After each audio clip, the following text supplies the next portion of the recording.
There it is. So we're here tonight to talk about venomous critters in Arizona. How many people moved to Arizona from somewhere else? Really? Well, the most dangerous rattlesnake in the United States, considered to have the most potent venom, occurs in Arizona. The most dangerous spider in the United States occurs in Arizona.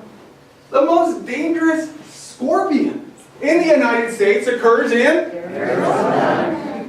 You're starting to follow a theme here? There's only 2 lizards considered dangerous to humans, only one of which is in North America, and it occurs in Arizona. Welcome to Arizona, everybody!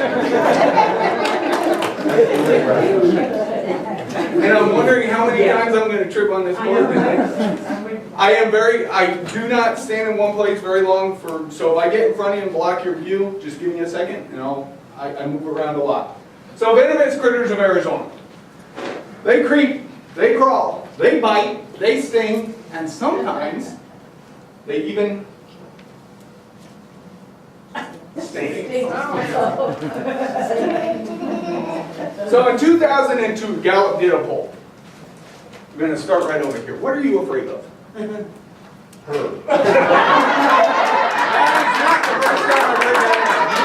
What are you afraid of? Afraid of scorpions. Oh, yes. Anything that flies. Anything that flies. What are you afraid of? Rattlesnakes. So, snakes in general. We'll say, what are you afraid of? You. Me? Snakes. Scorpions. Scorpions. Bee. Oh, Bees? I have lots of them. What are you afraid of? Nothing. Bee? Every day on something. Snakes. Spiders. There it is. I was waiting for that one answer. He said spiders, and I was waiting for that one answer. Why do you think that is? Well, here we go. In 2002, they did a poll. What are the top 5 fears people have? Number 1, snakes. Top on the list. Number 2,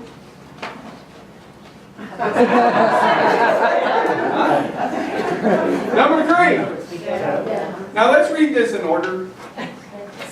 If you read this in order, you would rather die than come up here and do my job. Spiders was number 4, and that's why I waited. Number 5 was height, and I am still convinced that if scorpions were more common throughout the United States, they would probably be on this list, and that's why they're probably not, because they're not real common throughout the entire country. So there you go. There's the top 5 fears.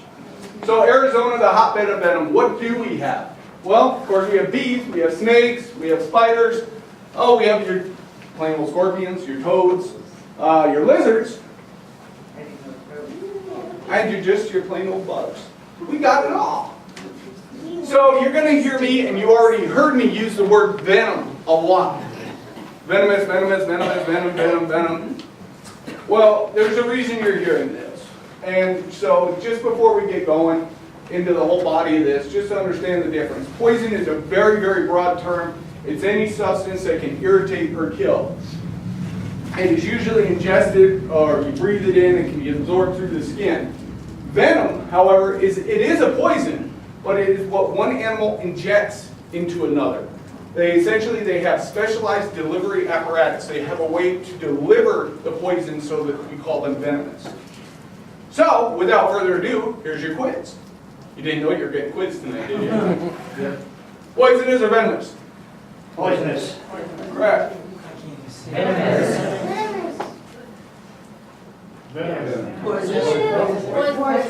That's a good one, huh? Let's see a show of hands. How many say it's venomous? How many say it's poisonous? There you go. It is. It's poisonous. It's actually on the outside of the... It's outside here and it absorbs through your skin. Poisonous. There you go.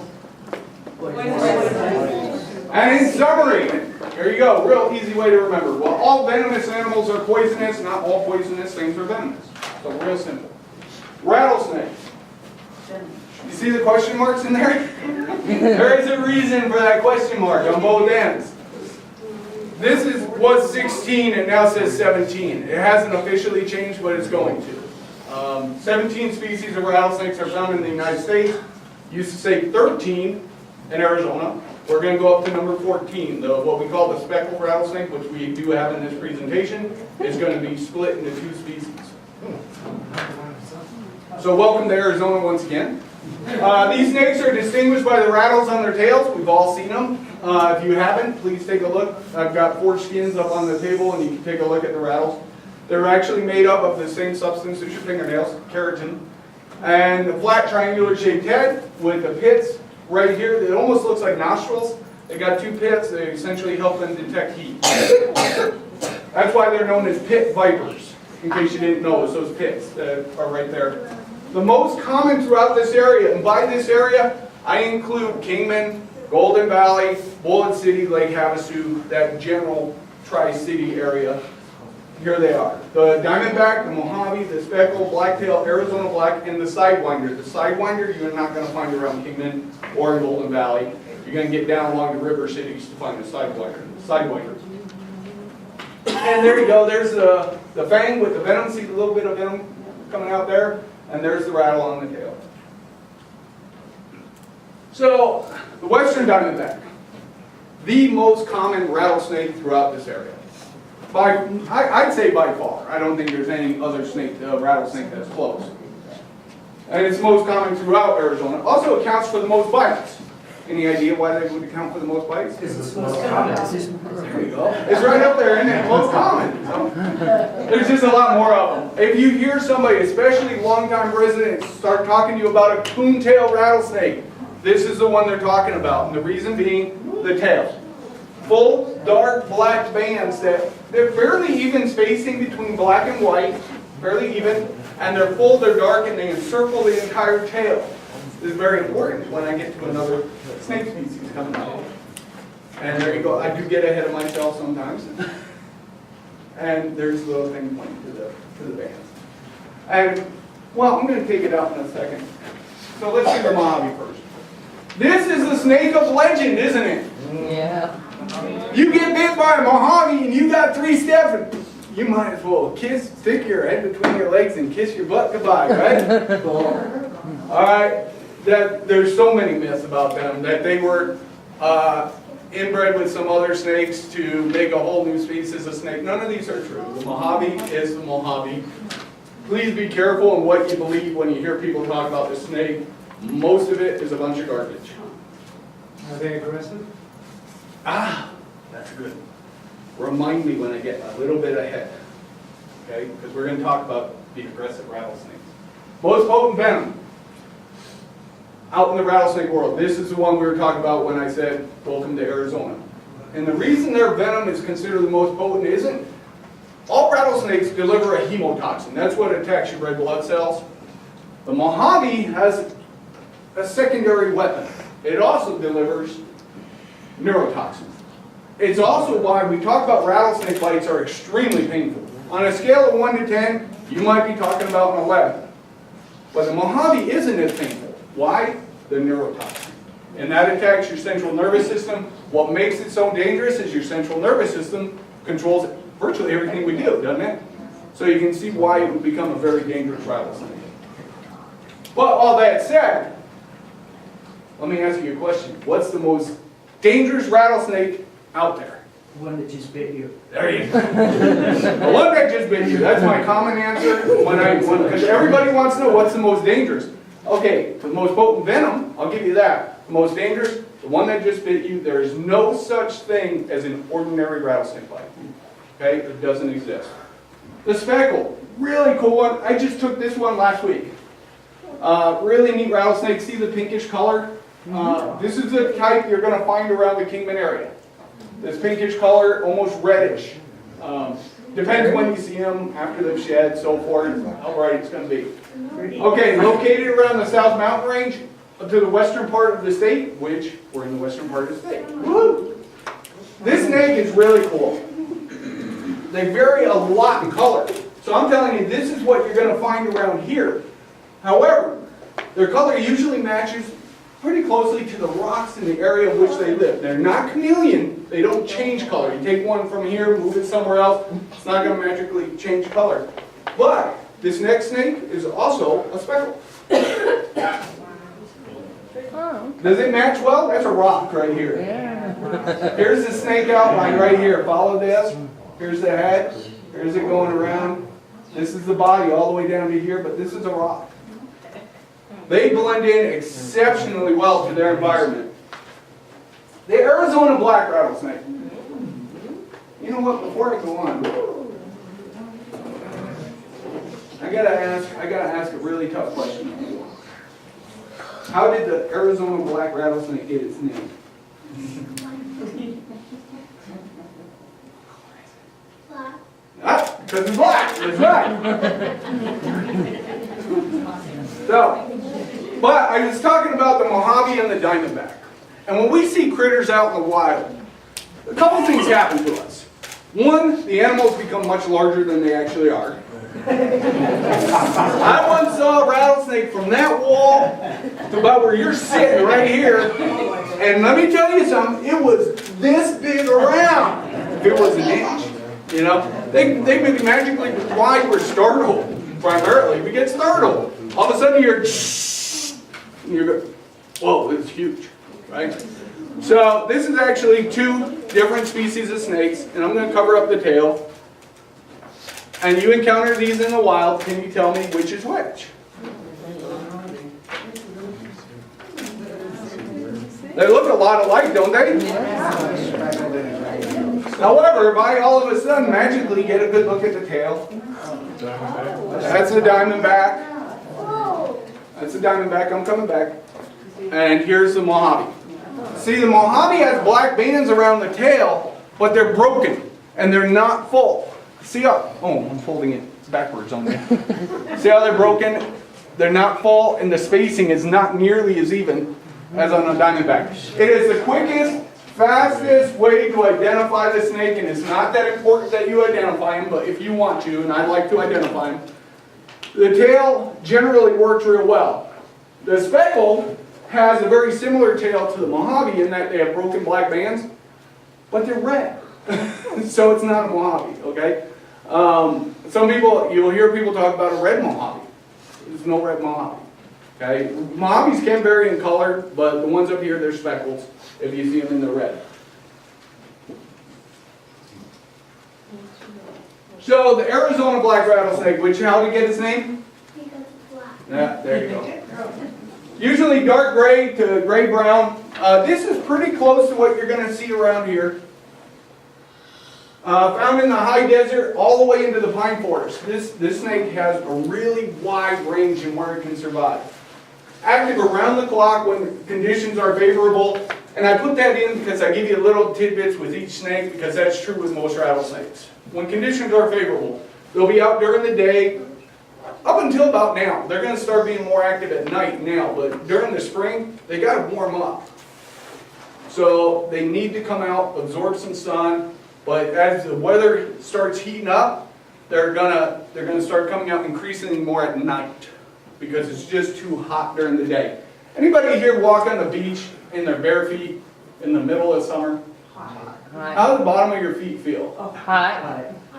Their entire body's lying on the ground. And just to give you an idea of how bad that is for a snake, I did not kill this snake. It is whole. I found it dead in a wash. It's a baby rattlesnake. It learned the lesson of the desert in a real difficult way. It cooked itself to death. So, and the black-tailed rattlesnake. That's our next one we're going to talk about.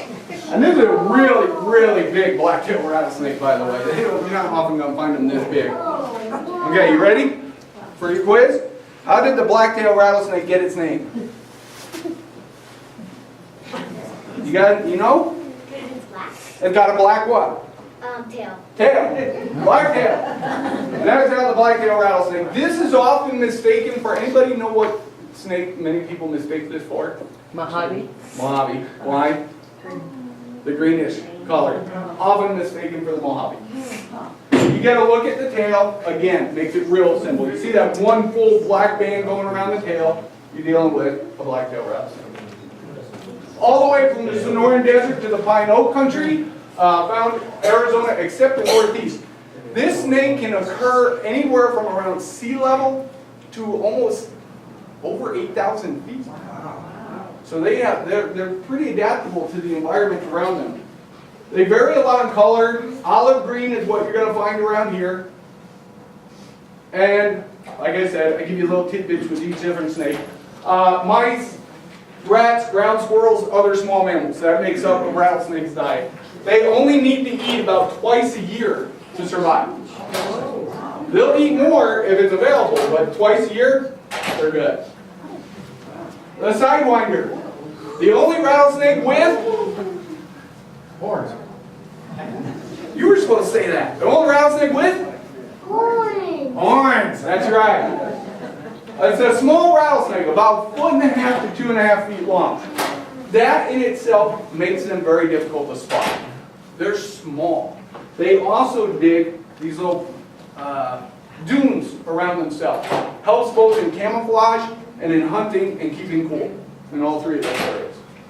Usually matches the sand where they live. That makes them even more difficult to spot. This can be kind of a dangerous encounter just because you may never even see them when you're walking around. Only rattler with horns over its eyes, diurnal in the spring, out during the day, and nocturnal during the hot summer months. Snake facts. Okay, we had a comment about the aggressive rattlesnake. I want to address that before we get into all this other stuff. Wait, it might be part of this, so let's just go. All snakes can swim, true or false? True. True.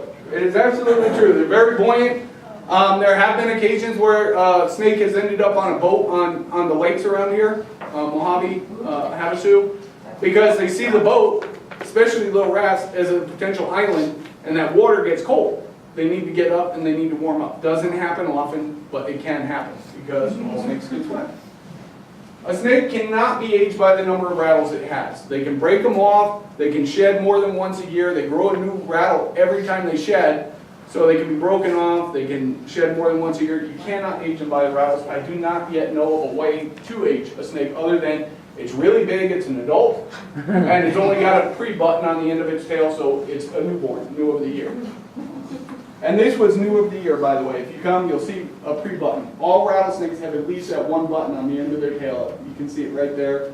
So if you want to come up later and look. And the little rattlers, they're little tiny snake, and they move around, and you don't know they're a rattler until that comes up, and you don't hear it in the little tiny ones, because I had an experience just recently.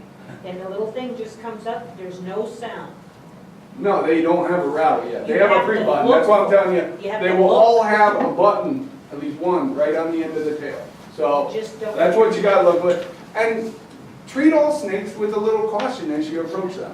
So adults can control the amount of venom injected. This is true.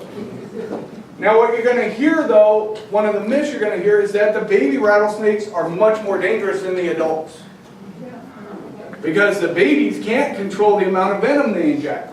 Now the babies they're born alive. From the moment they're born, rattlesnakes are an amazing evolutionary species. In that they're born alive, most reptiles lay eggs. Rattlesnakes give live birth. And from the moment they give birth, those snakes have all the functioning tools they need to survive. However, young rattlesnakes have considerably less venom than the adults. So, in essence, that makes them less dangerous. Because you're not getting as much. If an adult bites you and gives you a full dose of venom, it's going to be a lot more than a baby rattlesnake. So they remain much more dangerous. They do not have to be coiled to strike and do not always rattle. These are some of the myths you may have heard. Well, it's got to be coiled so it can lunge. It does not. They can be stretched out across the road. They can still strike. So be leery of all this. About 4 meals, I said 2. About 4 meals a year will do. 4. And when it comes to humans, there is no such thing as an aggressive rattlesnake. I always associate aggressiveness with consumption. I'm going to get that rat, so I am aggressive. I'm going to go bite that rat, and I'm going to eat that rat. Rattlesnake cannot eat us. We are intimidating the rattlesnake. So don't call it an aggressive rattlesnake. That is a myth. It is a defensive rattlesnake. And I've had many, many people talk to me about being chased by a rattlesnake. I say, why didn't you just walk away? You can walk faster than a rattlesnake can move. So, it'd be a fast walk. Granted, it'd have to be a fast-paced walk, but we can outmaneuver a rattlesnake. Just get out of its way, give it daylight. A lot of times when people tell me about these things, I say, what was behind the rattlesnake? Tree. And that's something that we don't often think about. We don't, because we've just encountered a rattlesnake, we're more focused on that than what was around the rattlesnake. Maybe it was a big rock. Maybe it was a tree. And maybe the exit strategy for that snake is right through your legs. So, don't just do this. Get out of the snake's way. Give it a wide berth. If you encounter a snake, don't give it, 2 or 3 feet distance. Give it 10 feet. Don't make the snake feel intimidated by your presence. And you're going, me intimidate a rattlesnake? Seriously? You're crazy. Well, it is. We got to think like a rattlesnake. We're standing up here, they're all the way down there. They're threatened. So snake bites. The severity of the bite depends on the snake and the amount of venom it injected. So in other words, the more venom you get, the more dangerous it was. Approximately 8,000 people a year receive venomous snake bites in the U.S. 5 to 6 people die. That's a 1 in 50 million chance of dying from a venomous snake bite. I'm here to try and put things in perspective for everybody, hopefully to get some of your fears put to the side and understand what the real threats are. About 30% of adult rattlesnake bites are what they call a dry bite. A dry bite does not mean I did not inject any venom to you. It means I didn't inject enough to require treatment. So, that all said, I would not bet the house on 30%. If you get bit by a rattlesnake, get to a medical facility. Don't go, well, that game and fish guy said I got 30% chance. There's a 70% chance you're in a lot of trouble. Look at it the other way. Rattlesnakes can only strike about 1/2 to 2/3 their body length. This goes back to what I just said a few moments ago. You encounter a 5-foot diamondback, give him a lot more than 5 feet. Don't say, well, he can only strike about 2/3 his body length, so I'm going to go taunt this rattlesnake.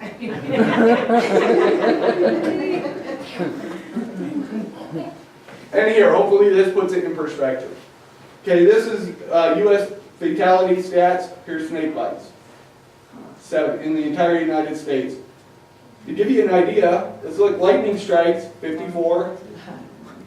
Bee stings, 53. Domestic dog bites, 21. All right, let's put it in perspective. That means you're 3 times more likely to die from a domestic dog attack than from a rattlesnake bite. Wow. So what do? This is all wonderful information, right? Yes. Yeah. Okay, good. Wonderful information. But what do? I was walking along and I forgot your rules. My number 1, number 2, and number 3 rules when it comes to living in the desert. Know where you're putting your hands and your feet. Know where you're putting your hands and your feet. And right? Don't step and reach into areas you can't see. Know where you're placing your feet and your hands. That will, the majority of potentially dangerous encounters you just solved. If you know where you're putting your hands and your feet.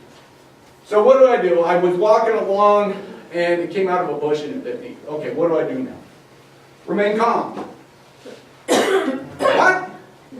Seriously? I just got bit by a rattlesnake. I'm going to die.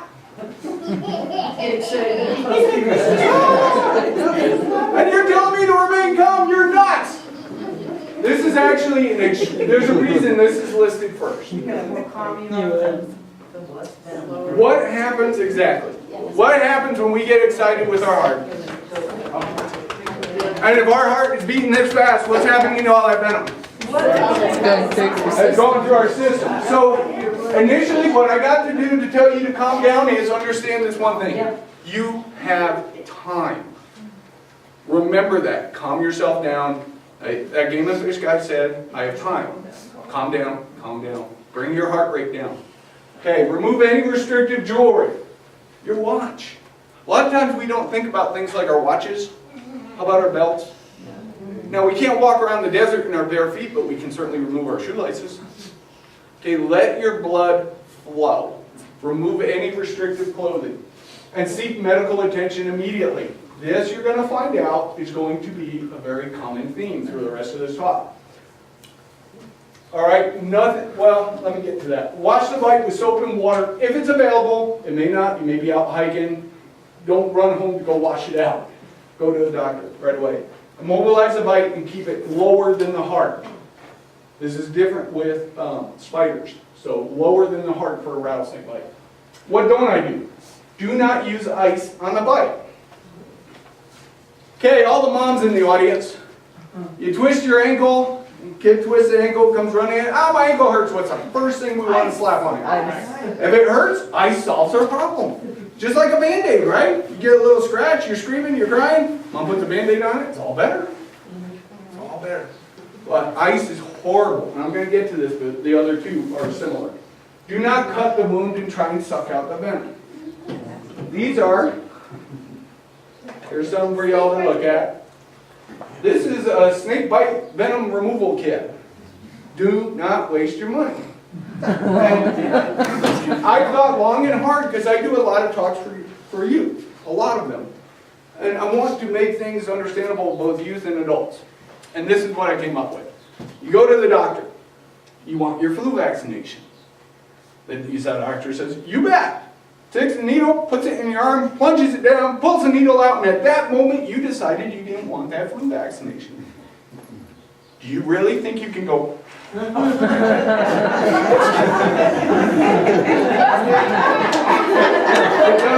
that way. The venom is in you, accept it. It's already a done deal. You cannot suck out venom. And do not use a tourniquet. For those who do not know what a tourniquet is like if you're bleeding really bad, somebody might tie a tourniquet here so to stop the loss of blood. Well, some people have done it to stop the spread of the venom. Well, what happens with ice and with the tourniquet? Let's say I got bit in the hand, just so for the purpose of being able to show you all. I got bit right here. I was reaching up, I was rock climbing, and I got bit here. I put ice here, or I tie a tourniquet here, it does the same thing. It slows my blood flow. Now that venom can act extremely aggressive right here. This is really important, people. People have lost limbs because of these two, right here. Ice and tourniquets. People have lost limbs over that. Do not do it. The only true treatment is anti-venom. So get to a medical facility. Was there another one there? Oh yeah. Do not try to capture the snake. That's actually a real important one. It doesn't matter. Anti-venom treatment is pretty universal across the board. I was called by the hospital one day to ID a snake, and I was like, why? And it took me a while to realize they didn't have the anti-venom at the hospital. What they were doing was trying to buy time to keep the gentleman calm that had been bitten. And because what they do is they'll have it somewhere around here, but they don't always keep it. It's extremely expensive. So they don't keep it at all three of the hospitals around here. They keep it at one central location, and then it's brought in. But they'll keep you calm and treat you up until it gets there. So test time. What kind of rattlesnake? Diamondback. Western diamondback. Coon. What kind of rattlesnake?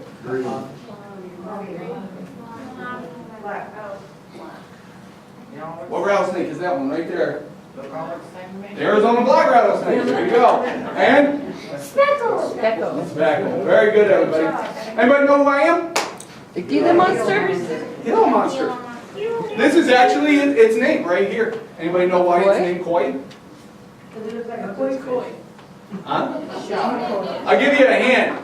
That's shortened for its real name. Like I call myself Zen. My real name's Zenon. His name Koi, but it's only an abbreviation of his name. His full name is Decoy. Decoy. Very good. Good going. Decoy. This is actually a game of fish Gila monster that we use occasionally to capture people trying to steal our Gila monsters out of Arizona. So we have two different kinds in the state. We have reticulated, which you see here, which is, see the patterns kind of all over the place? And we have the banded, which you can see it goes around the body all the way. The only lizard dangerous to humans in North America. We used to say the only venomous lizard in North America, but when we talk about reptiles, there's research that's constantly going on, and they're finding out that there are some other lizards that have a real mild venom, so I've had to change it to the only one that's dangerous to humans. They come in two patterns, as we talked about. Mysterious, they're almost never seen. How many people in here have encountered a Gila monster? That's good. I hope you took a picture, because trying to see, I've seen about 10 since I've in the 11 years, but think of my job. I get to go out in the wild and see them. But most people don't ever get to, and this is why. 95% of their life is spent underground. They're still learning things about this animal. Bites are rare and will almost never happen by accident. I put the word almost in there because I'm trying to think about, well, throughout history, was there an accidental bite? But in 11 years at Game and Fish, myself personally, I'm in my 12th. I've talked to people that have been with Game and Fish for over 30 years. And they've talked to people before them that were here. You know how many accidental bites they've heard of? Zero. Not a single accidental Gila monster bite. During the course of an investigation, they'll always find out that somebody did something to that animal to get bit. They tried to manipulate it somehow. Very powerful jaws that grind venom into the wound. This is not like a rattlesnake. I'm sure everybody's aware of rattlesnakes. Bang, and the venom's in, right? Well, a Gila monster, and this is a replica skull. It's not real, but it's a very good replica. You can see the teeth of the Gila monster. So pins and needles, but do you see any fangs? That's the question. No. So what happens with the Gila monster is they are venomous. You might hear one of the myths about them, which is it's their saliva. It's a bacteria. It's not. They actually are venomous. And the venom gland is up back in the jawline. And for the lack of a better way of explaining it, the venom is oozed over the teeth, drips over, and they bite, they latch on, and they begin to grind. And the longer they stay on you, the more venom they can inject. And it is not something you would want to experience twice. You know why they do that? They don't like the taste of the venom.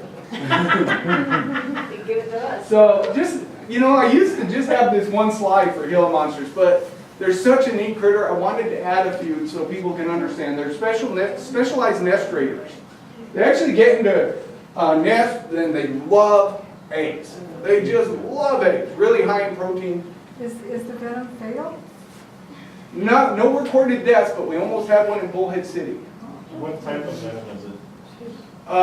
It's the hemotoxin. And what happened in Bullhead City was, and I guess this is worth sharing, it'll teach everybody what not to do. And I have, you know, I like to think I'm a compassionate man, but when I hear stories like this, it kind of goes out the window, which a gentleman picked up a Gila monster on the Nevada side of the border, which makes it, once he crossed into Arizona, makes it a violation of the Lacey Act as well. But all that aside, he brought it home, didn't get bit. Brought it up to his apartment, didn't get bit. Took off his shirt, decided to watch some TV, and thought it'd be really fun to let his new playmate run up and down on his chest. It bit him right on the nipple over the heart, and began to grind. And we almost had our first recorded death from a Gila monster bite. He was in intensive care, and the only, you know, I'm sitting there, I'm a little bit conflicted. You know, there's the stupidity factor versus not wanting to be the first person to have to deal with the media, because the first recorded person to die from a Gila monster, it would ring off the phone. I mean, that's when USA Today is calling you up. Hey, we heard you had the first death from a Gila monster. Now, for the next 3 weeks, you're dealing with media calls. But he did survive. But I guarantee you he will not, well, I shouldn't guarantee anything. Highly unlikely that he will ever pick up a Gila monster again, because I'm sure he had to be cited too, because it's against the law to disturb, harass, or remove these animals from the wild. So when somebody gets bit, they wake up in the hospital, they get the hospital bill and a ticket. So, wonderful. It helps diabetes, the venom. They're studying that right now, that the venom of the Gila monster they're studying as for not all types of diabetes, there's some specific types. This was a Gila monster hit by a car, and that is the largest recorded item ever found inside a Gila monster, and that's a baby cottontail. Oh, wow. So, and that's actually, you see the bumps? That's actually part of the skeletal structure. It acts like a little bit of body armor for a Gila monster. And that gets a little kind of into the weeds, so I'm not going to go that far. But there's the teeth, you can see. So what do? Get the Gila monster off of the appendage as quickly as possible. Easier said than done. I've heard their bite compared to a pit bull biting down on somebody. They do not let go. One thing you do not want to do to remove a Gila monster, well, number one, you shouldn't get bitten, but is to try and grab the tail, because you're going to get a really big dose of venom when its teeth rip through your skin. All right. A good strong stick between the jawline is the most common practice. Is try and get something up there and pry it off. So get it off of you. Allow the wound to bleed freely and flood it with water if possible. This is a guy who always handled Gila monsters. He actually handled koi. That's one of our officers' thumbs right here. He had one moment of lapse. And that Gila monster, bang, grabbed him. Fortunately, it was a devenomized Gila monster, so he didn't get the venom, but you can see the wound. Allow it to bleed and flood it with water if that's possible, and get medical attention as soon as possible. This is an extremely painful bite, can lead to convulsions, really nasty vomiting, all kinds of nasty things will happen to you, not to mention the extreme pain level. What do I not do? Don't pick them up and you won't get bit. This is the easiest animal for me to teach anybody about when it comes to venomous critters. This is it. The absolutely easy. Leave them alone, they leave you alone. You see one? Grab a camera. But don't pick it up. And understand, please, this is not a Gila monster. I know you're all laughing, but it is a big lizard, and people just associate a lot of times big lizard, Gila monster. This is actually a chuckwalla. So, you don't want to mistake those two. Scorpions. Alright, so these guys are, how many people out here, just for fun, have had a scorpion found in their home? I'm going to say about half. Wow, the other half of you are doing pretty good. I must get about double digits every year inside my house. There are about 1,500 living species of scorpion. 25 of these are capable of causing death in humans. So that's not a whole lot. There's a low percentage of them. On the average, they live 2 to 10 years, but they have documented some species living up to 25 years. Wow. Arizona is home to the largest species in the United States and the most toxic in the United States. Fossil records indicate, oh, how do you like to see that? Did everybody get to read that already? I always mean to pause there. They have fossil records showing that scorpions once reached lengths in excess of 3 feet. Oh, geez. Think about the pictures on that scorpion coming at you. Get the pictures on you and then take that stinger over and go whack. So be happy for our little 5-inch biggest scorpion in the United States. Okay, that's the point of that. Very active at night. Scorpions are. This is a desert hairy. This is the largest one. Up to 5 inches in length. They're very identifiable. If you get one of these, you see that black back is just the fact that they're huge. I mean, you got a desert hairy scorpion. They really don't climb, but when I say that, you're not going to find one climbing up this wall. But if you have stucco around your house, they can certainly, stucco changes the ballgame. The barred scorpion. Another scorpion of legend. Dark brown or tan. And please keep in mind, I am not an insect guy, scorpion guy, so after we get done, a lot of times people want to talk to me about a scorpion they saw run under their refrigerator or something, and it was tan. Well, they all look tame to me, so. I can ID about 3 to 4 species of scorpion, and we have about 56 to 60 species in the state of Arizona. Wow. Most toxic scorpion in the United States is the bark scorpion. Okay, everybody's seen these commercials on TV for the drugs, you know? At the very end, they say, warning about this drug. If you take this drug, you may experience. Okay, I like that for this part. Okay, everybody ready for this? I'm going to see if I can do a really good impression of it. The venom of the bark scorpion may produce severe pain, but rarely swelling, and the site of sting, numbness, falling at the mouth, difficulties of breathing, muscle twitching, and convulsions.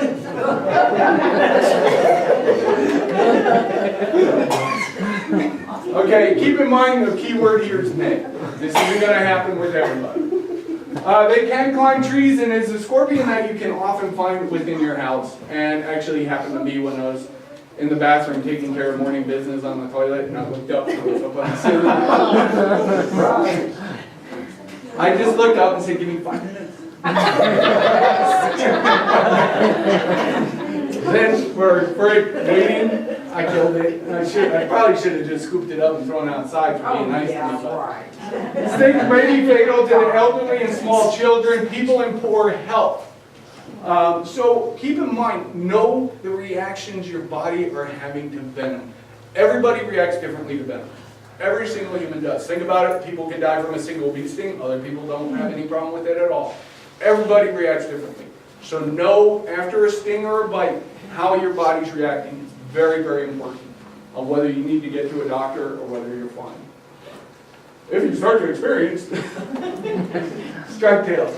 Same size as a bark scorpion. This is another one that's pretty easy to ID. See the stripes going all the way down the tail?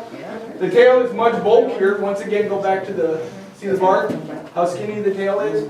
Well, there you go. Much bulkier tail. They got stripes that go all the way down. Fairly easy scorpion to ID. Body parts are bulkier and thicker, and the body is broader. So, not real dangerous to humans, so I don't spend a lot of time on scorpion. If you have a lot of scorpions around the house and you have small children, one of the things you can do is put the legs in a glass of water. Obviously, if it's wood, you don't want to do this. You'll ruin it. But it's got these, scorpions can't swim. So if you put a smooth thing and they even manage to get up the glass, they sink. So you can put a scorpion shield above the bed, and even just real smooth glass, scorpions aren't going to be able to climb up that. So just putting legs in glass will help. Little mosquito netting above the crib, so anything crawling on the ceiling can't drop down into the crib. Shake out your shoes, easiest one. Folks, I don't know if anybody does this. I do. I used to come home as a kid. Okay, probably about your age. Don't look over there. I'm talking to you. I'd come home and I'd be covered in mud. You ever come home like that? Yeah, once I stepped in a puddle of mud and... When you came home, did Mom say, take your shoes off outside? Don't you drag that mud in here. Well, that's what my mom would say. So I'd leave my shoes outside. So the toe of your shoe is a really good hiding place for a scorpion when the sun starts to come up in the morning. And so just bang them out. It takes you 2 seconds. Boom. Nothing came out. Good. Put my shoes on. Teach children not to pick up bugs in the house. This is very, very, very important. You see something around the house, what do you do? Don't pick it up, but go get mom or dad, right? Go get mom. Don't pick up, don't try and teach kids. This is a dangerous scorpion. This one's not so bad. This is a pseudo-scorpion. It looks like a scorpion, but it's not really a scorpion. This spider's dangerous, this one's not. You're gonna bog the kids down with details. They're not gonna remember any of it. Do not pick up bugs around the house. Come get mom or your dad. That simple, keep it real plain. And remember, with no visible marks or swelling, remember, if you tell your children not to pick up anything around the house and they get stung by a scorpion, they now think they are in trouble. They may not tell you they've been stung. So if you start to see things like this, there may be no marks and swelling. It can be hard to tell. Symptoms include visual disturbance, difficulty swallowing, a swollen tongue, slurred speech, and respiratory problems. You start to see these things, it might be time, not just for kids, but for you to get to a doctor. Wear gloves when we're doing yard work. Good, hard, outdoor gloves, not the little gardening thin ones. Most often stings will occur when your hands are put in a place that you have not already looked. Use black light after dark. This is one thing, I tell you a lot of things not to do. I'm telling you, go to a hardware store, pick up some black light. It's really, really cool, and you can do it with the youth. Go out after night, that's a daylight type picture of a scorpion. They glow in the dark, under black light. So go around your house with a black light and shine it around. You find yourself a scorpion glowing in the dark. Really neat stuff. So this is my little, I love this one. I keep it on here, it's been on here for years. Oh, I bit my tongue, it's Garfield, spider. Ah! He flips over on his back and he's dead, in case you can't see it in the back. The last one, being a poisonous spider, has its drawbacks. I just like it. Most spiders are venomous. Not all. There are things, I used to say all spiders are venomous, and I keep doing more and more research trying to make sure I give out the best information to the public. There are like orb spiders that actually cocoon their prey. However, the jaws, if a spider's venomous and it's going to be dangerous to people, these are the things that have to happen. The jaws have to be strong enough to penetrate human skin. If I'm a spider and I come over and I bite you and I can't penetrate the skin, I'm not dangerous, am I? I can't get any venom in. And the venom has to be strong enough to do damage. If I can break human skin, but my venom's not very potent at all, again, I'm not dangerous. So with these things in mind, we have two that are considered a threat to people in Arizona. The brown spider, notice it does not say what after brown. It does not say recluse. Anybody know why? We do not have the brown recluse in Arizona. We have the Arizona brown spider, which is a very close relative. That means you would need an entomologist, right? As a bug person. You need an entomologist to tell you the difference. And the black widow, of course. But the good news is the Arizona brown spider's venom isn't quite as potent as the brown recluse, but it's still dangerous. In the last 30 years, there have been only 6 recorded deaths that resulted from a spider bite. There you go. There's a black widow. Anybody know who this is? Male. Come on, ladies, get with the ball game. What's a black widow do to her mate? Most venomous spider in the United States. However, she delivers a very small dose. Let's understand one thing about the black widow. We are very, very fortunate this spider is not bigger. This spider's venom is extremely potent. So being small, she's killing real small prey. She doesn't need to deliver a lot of venom. So let's be happy she's only the size she is. Only the female is dangerous to humans. She will usually eat the male after mating. This is where all the women giggle. Wow. There's the male. And the brown spider, also known as a fiddleback. And you know what? I don't know if y'all can see it real well, but let me get right here. You can see the little marking here, and then there's a little thing. It looks like a fiddle. And so it's right here on the back. If you see that, that's an identifying mark for an Arizona brown spider. It is a distant relative to the brown recluse. There you go. And the brown spider bites are not as damaging to skin tissue as I already mentioned. So, bites can feel like a pinprick. You may not even know you've been bitten by a spider. I forget what the stats are on how many spiders we swallow in our sleep every day. At first, victims experience little to no pain. By the way, that was 100% true. We eat spiders in our sleep. Wow. They experience little to no pain. It can take up to 36 hours before you begin to see a reaction from a spider bite. So look at that. If you're talking about a day and a half later, you may start to see a reaction. And you may not have known up until then that you were bit. So watch the reaction. You know, don't just go, hey look, I wasn't there yesterday. Pay attention to it and understand how your body's reacting. Samaritan Poison Control Center, about 350 black widow bite calls per year. In extreme cases, anti-venom is needed. So, not as dangerous maybe as everybody has always thought it to be. If bitten, what do I do? Well, remain calm.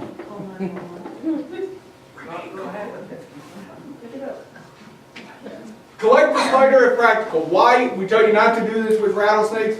Unlike rattlesnakes, anti-venom treatment varies from spider to spider. So collect the spider if it's practical, but you may not know you were bit. So both reactions from a brown spider and a black widow react differently on your skin. When you get to the hospital, they'll probably be able to tell you by the reaction which spider bite you suffered. And seek medical attention immediately. Wash the bite with soap and water. Remember I told you this was going to be a little different than a rattlesnake. Elevate the affected limb to heart level. And keep the victim warm. Why? Shock can set in with spider bites. So keep the victim warm. What do I not do? I do not try to suck out the venom. Why don't we suck out venom? Because it will get out. That's right. You can't do it. So why visit a doctor? I'm fine. All right. I got to give a little precursor warning here. Anybody worried about these pictures, the kids or so? A couple of them get pretty graphic. But this is, again, why do we want to listen to the information that's given at these talks? Okay, these are rattlesnake bites right here. Oh wait, I think, are we on spider bites? Spider bites.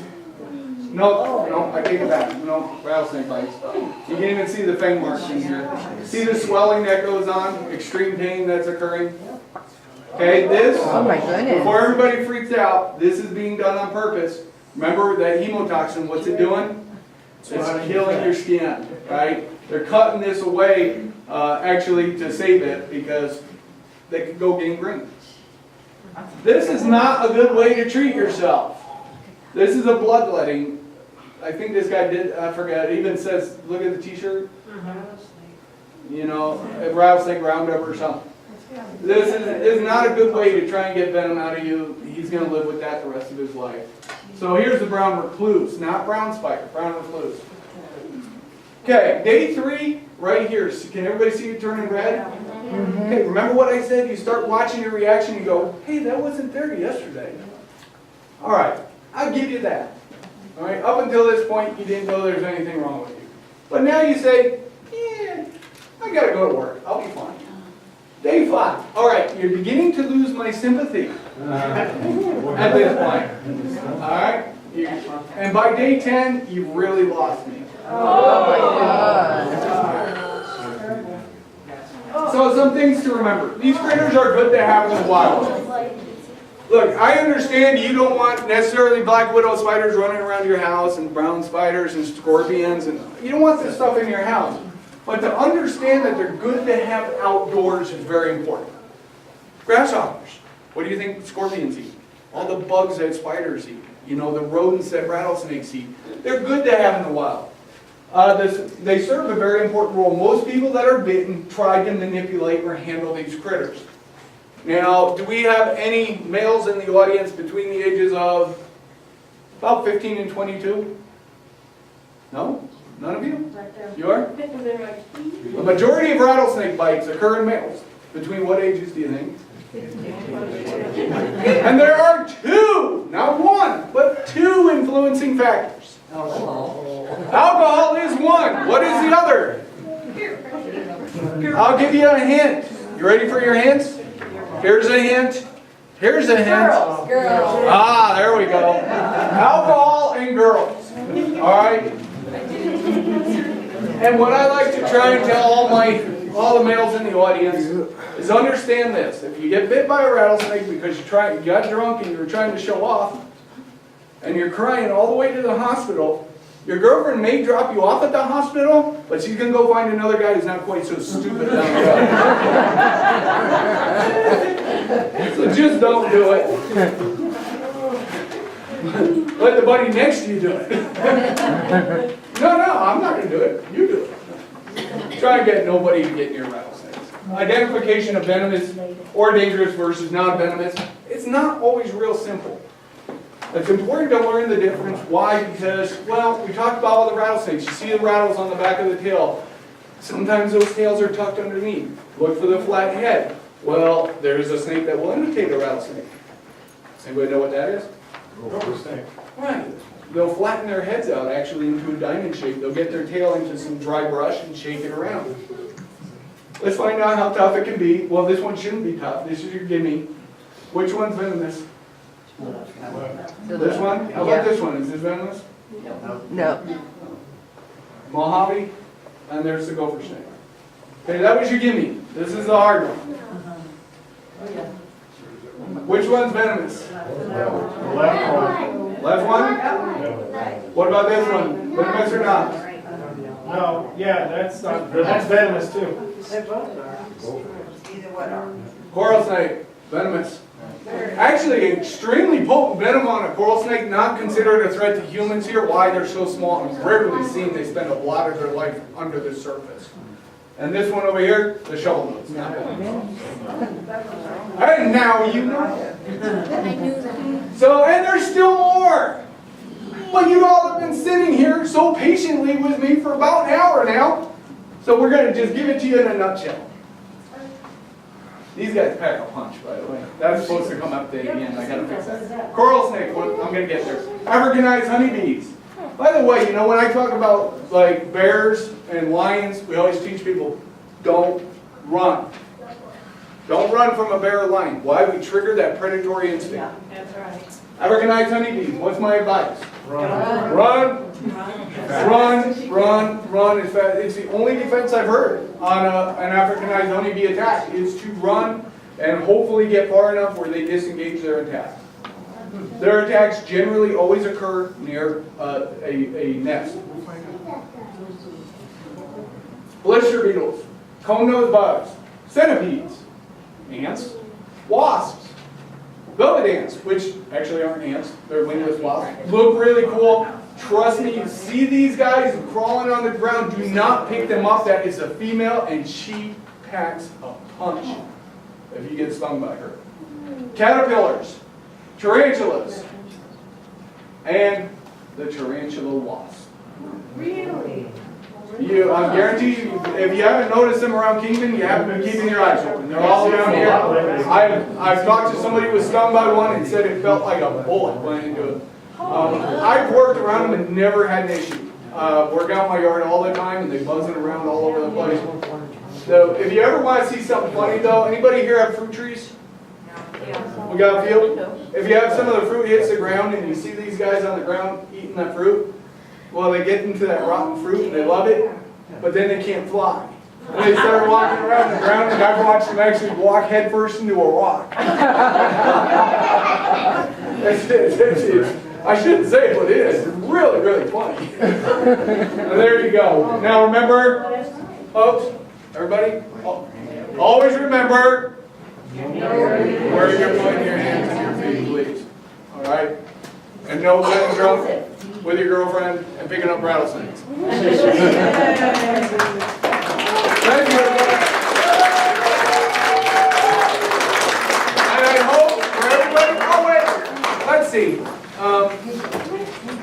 I forgot almost. I have a little thing I do at the end. Can I ask a question? Sure.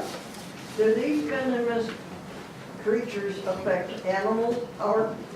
They can, but that's actually one of my examples of do you still see cottontails and jackrabbits running around? You know, my example is that I think we get sometimes when we move to Arizona, we get this impression there are rattlesnakes everywhere. Well, if they were everywhere, we wouldn't have any cottontails or jackrabbits because the rattlesnakes be eating them all. So you're not going to walk out your front. I have walked out my front door and there's been a rattlesnake there. So maybe a bad example, but you're not going to do it on a regular basis where you step outside and you bump into a snake. So, okay, I guess the first one is, what are, name me 4 of the most common rattlesnakes. You guys should put up your hand, okay, please. 4 of the more common rattlesnakes around this area. Hold on, I'm going to go over there first. Go ahead. Western Diamondback. That's 1. You gotta give me 3 more. That's all I can think of. That's all you can think of? I got a present for anybody who can answer it. Okay, go ahead. I won't get to it, don't I worry. see a snake here. Go ahead. Very good Western diamondback. Right? Mojave, speckled, and black. Arizona black. Okay. So everybody understands what I'm doing. This is to find out who's actually paid attention. And I print out some pictures that I've taken over the years. And you get a speckled rattlesnake. Oh, cool. I get a pretty one. It's a speckled. Thank you, sir. Okay. What if, Pretty. tell me, let's see, let's do a Gila monster question. What do you think? We should do a Gila monster question. Okay. What is the largest item ever found inside of a Gila monster? You know that one? Concho. Baby cottontail. There you go. You got a tarantula wasp. And I probably should have given the Gila monster away with the Gila monster question, but I have a Gila monster now. So let me think. What's another good question? What's another good question? Okay. What is the largest and the most toxic scorpion in the United States that occur in Arizona? Raise your hand. Anybody? Bark scorpion's one. That's the most toxic. Desert hairy. Very good. Be careful. Now my only rule with these, I do have a rule with these.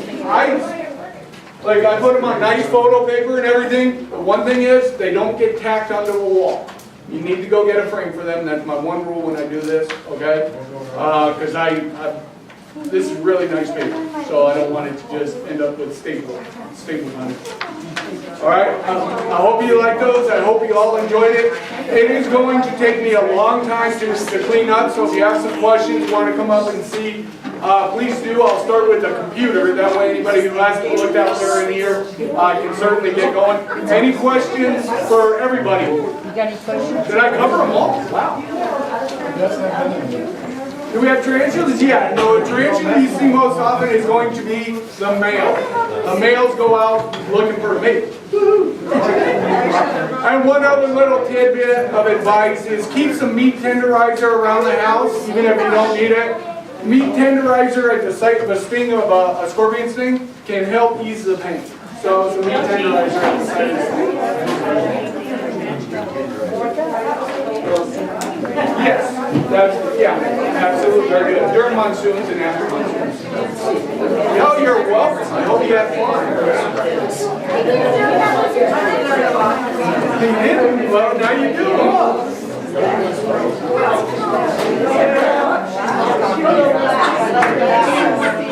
Oh, I got that right now. Thank you.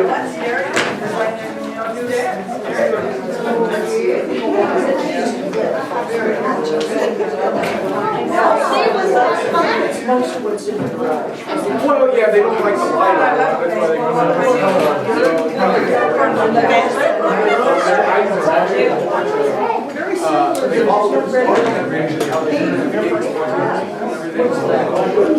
Being inside, they can't turn it on. Inside, they just kind of, especially when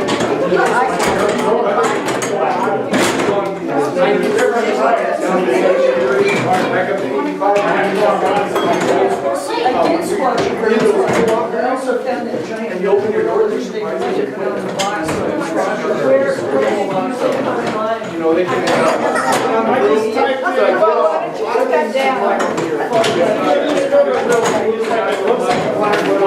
White dogs, brown and white dogs. What I put.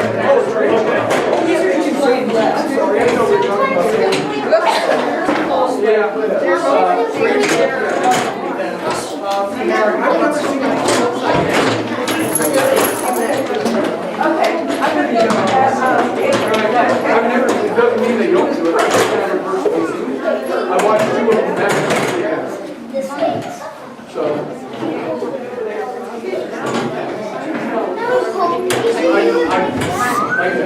I've never seen it, but that's not to say say he doesn't. You never say never. Everybody knows when it comes to triggers. We got to call it. Just to give you an example of why you never say never. We got to call it a dead elk over at Lake Mead. We were all laughing in the garage, pointing at the person who had to drive out there, going, you got to drive out to Lake Mead to find out what somebody saw. Dead elk at Lake Mead.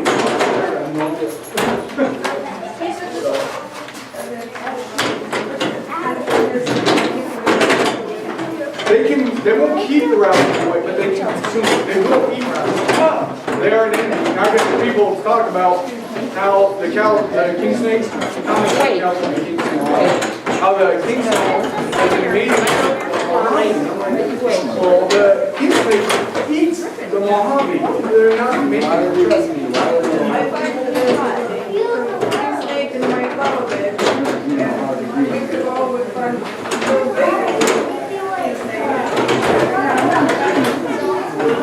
Yeah, they're good to have around. But be careful with them. They have a nasty king snake, not venomous.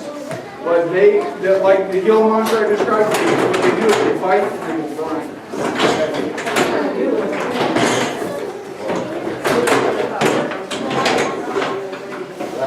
Well, yeah, we're partners with them. Yes, absolutely.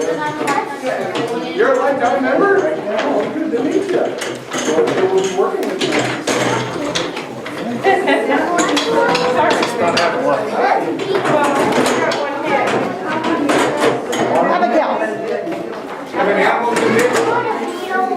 But a rattlesnake is going to be extreme pain in any animal. I meant to add a cat part to my presentation. But I was not getting any specific like dogs, cats. I get to catch up with my friend. Well, generally, like a scorpion is not going to impact the cat. I've had cat get stung right in the nose. I called the vet. They said, "Oh, don't worry about it. It's fine." And sure enough, Mom, I gotta go to the it just bathroom. sat there going like this for a while. Rattlesnakes are a whole different ballgame. Cats rattlesnakes change the ballgame for lots of stuff. And what cats can do a little better than dogs in that they're smaller. So again, it's still dangerous. But cats tend to move real quick, get out of the way, so they'll get hit here with one. Whereas dogs are kind of going, I haven't heard. Now, getting bit around the face and the neck, and the tongue is doomsday for a dog. There's so many blood vessels. So, again, it depends how much venom was injected and so forth. But anti-venom, I encourage people to go for dogs. Cats, this doesn't work. I have 3 cats too. So you can't really train the cats the same way. But snake avoidance is a lot cheaper than anti-venom. You have fun? Sure. Hold on one second. Go ahead before you go. Can you give me a better choice than what I already did? Because sometimes she puts me to do stuff. Oh, I don't have any other picture, but you can take another poster out there, okay? Okay, I'm sorry, go ahead. That's great. I answered my question. Okay. Thank you. Did you get a picture? Don't think that Snake picture? Oh, you got a verbal band too. Yeah, I'm gonna give it to Liam, my grandson. Oh, I think he'll like that. Right, well, probably not that big. Her body was probably about this big, but then her legs could pop out and then she's a lot bigger. So, you're welcome. I'm sorry my little speakers didn't work with the computer because I had that rattle sound in there. Two things.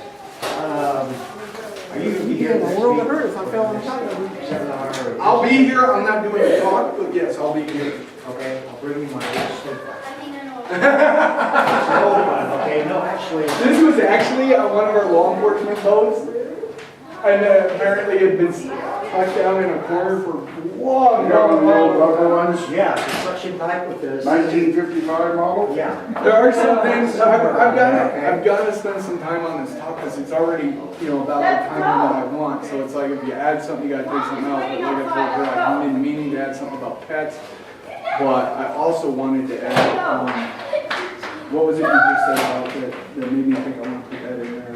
1955. No, it was after the kids, I forget, but there was something else, I've just been saying, other things you can actually do.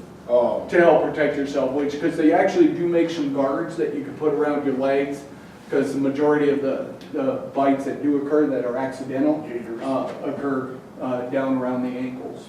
Now, rock climbers are obviously in a little more danger because of where they're reaching. They can't know where they're always putting their hands. So they're at a little more risk at that point. How much leather can a snake bite through? Well, they've done some research in this, and this is what I'm saying. I've got to look at this, and I've got to try and figure out a way to add these things. That even wearing long pants can minimize the amount of venom that you're getting. It's like cowboy boots, anything like that, because apparently they begin to release venom the moment that the fangs begin to hit. And when they hit something like this, it may just curl like this, and they may never even hit me. But even if they do hit me, they've started releasing venom before they actually get in. So, and I forgot the other thing, which is when you're walking around the desert at night, and we talk about scorpions, open-toe shoes don't offer a lot of protection. yeah, I mean, I was raised on the Snake River, and what we used to do after dark, we always took a shovel, Put it out in front of you and put it out in front of us. Yeah, I won't walk around in the dark without, like, you know, you can buy those little headlamps now, you can stick on a ball cap or something. I put those on. I just think it's prudent. I mean, again, is the likelihood of me walking into a rattlesnake is very low. But if I can take something so simple and put a little flashlight, I'm like, yeah, why not do it? You know? There's one thing I was doing do you ever see that video? There was a video out here not too long ago. I don't even know where I've seen it. Must have been Facebook, because I don't have television. They said, don't bring, like, you know, like you said, bring the, if you can, you know, collect a spider, you know, to take it with you so they can tell what type of animal. They said they really don't like to have venomous snakes brought into the ER because when they get loose, they really can't keep up with them. That's true. That's true. That's true. Yeah, well, the one that was brought to the ER was dead. They killed it. Which, Take a light one. well, it was in a bucket, and you know, like I said the whole time, it was kind of funny in a way because I can't figure out why I'm at the hospital trying to ID a snake. And I picked up the bucket and grabbed the tail and picked it up, and I go, it's a diamondback.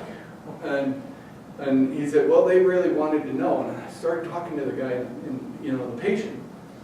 And I said, have they started your treatment yet? And he said, no. And I said, why? And he said, well, they're trying to determine if it's a dry bite. And I said, what's your pain level? And he said, 5 or 6. And I'm looking at his eyes and they're all glazed. And I go, do they have you on painkillers? He goes, oh yeah. And he gets a smile on his face and I go, what was the pain level before the painkillers? He goes, oh, it was a 10 or above. And I said, well, when they come back in here, tell them it's not a dry bite and they can start your anti-venom treatment. And I walk out of the hospital and I talk to him a little bit. And I walk out of the hospital and I go, oh, you dummy. It wasn't until I walked out that I realized they were just trying to keep him calm until the anti-venom, you know, and I was like, oh man, I just ruined it all. You know, and I try not to, you know, it was just, you know, in the moment, I was just like, wait, why aren't they treating you? And then it didn't kick in until after I left. Why? So. Did you know that the BLM field office here in Kingman has live specimens of several snakes and also the Gila monster, if I'm not mistaken? Yeah, they actually, for a while, they had our old koi. Because koi became so famous on the internet, he was pretty useless to us. People were learning to ID him. So they'd stop their car, but we can't arrest them or cite them just for stopping their car. And they would look at koi and go, hey, this is that one they're using to catch people. So we had to get rid of koi. And they had koi for a while. I think koi eventually died. And they got us to give them another one. And but I used to actually go and get some of those for presentations and stuff, but I can't, this is just as effective. Yes. And I don't have to deal with the buzzing in the back of my car the entire time going, what was that? What's that? That was very good. And your first name is? My first name is Zen. Zen? Yep, it's really Zen is the whole name, but I just go by Zen. Z-E-N? Yep, it's Polish. Very interesting. Thank you very much. You're welcome. Thank you for coming. Mm-hmm. Hey, Mojave, I've seen some real large black fluffy. Is that common? That's probably the one we talked about. That's probably the desert hairy scorpion, because their back is real dark. Their entire back. Each other. Yeah, up to 5, maybe even, when I say they're 5 inches, the one thing I'm never quite sure of I'm not sure that includes the tail. So I think the body grows up to 5, but the tail can be, make it look obviously bigger. But yeah, they can, and everything we talk about, there are always exceptions to the rule. People thought, well, you said that diamondbacks generally grow 5 to 5.5 feet, and I saw a 6-footer. Well, it lived a little longer, There's exceptions to the rule, You talk about bighorn sheep in the Black Mountains, and we can get our own internal biologists going to war over how big bighorn sheep are in the Black Mountains, and that they